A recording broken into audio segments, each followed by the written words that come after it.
Unjuk rasa mahasiswa Unimal Lok Sumawe di depan kampus Pasca Sarjana Universitas Maliku Saleh Lok Sumawe di Desa Lancang Garam, Kecamatan Banda Sakti, Kota Lok Sumawe berlangsung ricuh.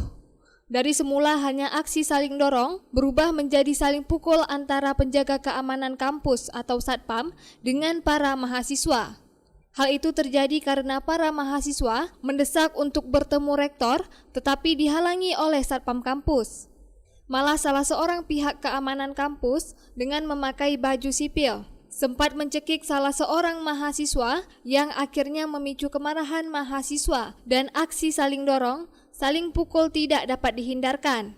Pasca aksi saling pukul dan mahasiswa dicekik, Dimas mengaku dirinya sebagai security yang ditugaskan di kampus Lancang Garam.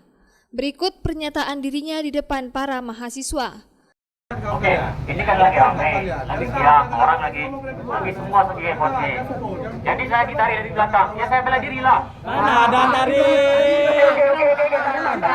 Tahan dulu, udah. Oke, bapak dari mana? Tahan dulu. Woi, tahan dulu.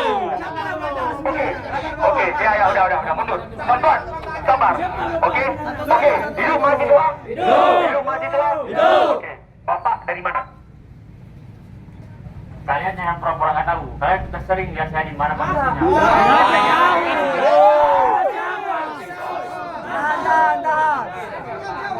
Apa perlu saya tunjukkan SK saya?